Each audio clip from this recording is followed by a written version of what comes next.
इन्टारनेटनि माखासे बाथ्रा दङ आं बिथांमोननि इमेजखौ नायनानै बुंनो सानाखै सम फैबा माखासे बाथ्राखौ जों बुंनो गोनां जागोन जायफोर एडभाइजारनि बिबान लानानै दङ बिथांमोना अलरेडि बिपिएफआव बिबान गोनांखासो दाबो बिथांमोना रिजाइन होआखै सासे सुबुङा राजनिति हान्जायाव लोगोसे फरायसा आफादनि मुङाव जुदि डाबल बिबान लानो हायोब्ला बेयो एसे सानथावना बाथ्रा जायो जायखौ माखासेफ्रा बुंनो नागिरदों जे जातीय संगठन होननानै थारैनो जातीय संगठन नंगौना नङा बेयाव मोनसे कुइसन मार्क फैयो बर' रायजो राजाफ्रा नायदों जे बे समाव जोंनो थारैनो सोर हारिनि मोन्थायखौ लाबोनानै होनो हागोन बिटिआर रेकर्ड जानाया गोबाव सम जायाखै गथ'आ जोनोम जानाय लोगो लोगोनो थाबायनो खारनो बारनो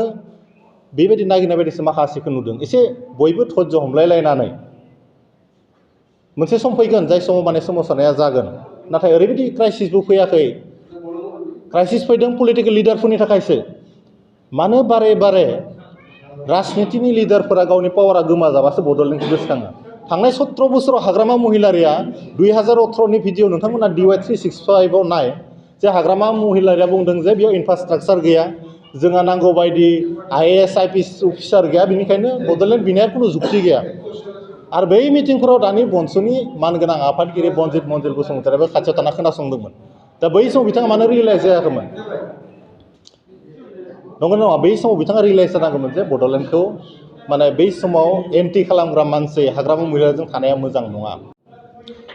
इन्टारनेटनि माखासे बाथ्रा दङ आं बिथांमोननि इमेजखौ नायनानै बुंनो सानाखै सम फैबा माखासे बाथ्राखौ जों बुंनो गोनां जागोन जायफोर एडभाइजारनि बिबान लानानै दङ बिथांमोना अलरेडि बिपिएफआव बिबान गोनांखासो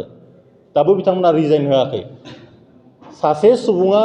राजनिति हान्जायाव लोगोसे फरायसा आफादनि मुङाव जुदि डाबल बिबान लानो हायोब्ला बेयो एसे सानथावना बाथ्रा जायो जायखौ माखासेफ्रा बुंनो नागिरदों जे जातीय संगठन होननानै थारैनो जातीय संगठन नंगौना नङा बेयाव मोनसे कुइसन मार्क फैयो बर' रायजो राजाफ्रा नायदों जे बे समाव जोंनो थारैनो सोर हारिनि मोन्थायखौ लाबोनानै होनो हागोन बिटिआर रेकर्ड जानाया गोबाव सम जायाखै गथ'आ जोनोम जानाय लोगो लोगोनो थाबायनो खारनो बारनो बेबायदि नागिरनाय बायदिसो माखासेखौ नुदों एसे बयबो धैर्य हमलायलायनानै मोनसे सम फैगोन जाय समाव माने सोमावसारनाया जागोन नाथाय ओरैबायदि क्राइसिसबो फैयाखै क्राइसिस फैदों पलिटिकेल लिडारफोरनि थाखायसो मानो बारे बारे राजनितिनि लिडारफोरा गावनि पावारा गोमाजाबासो बड'लेण्डखौ गोसोखाङो थांनाय 17 बोसोराव हाग्रामा महिलारिया 2018नि भिडिअ नोंथांमोना DY 365 आव नाय जे हाग्रामा महिलारिया बुंदों जे बेयाव इनफ्रास्ट्राक्चार गैया जोंहा नांगौ बायदि IAS IPS अफिसार गैया बेनिखायनो बड'लेण्ड बिनाया खुनु जुक्ति गैया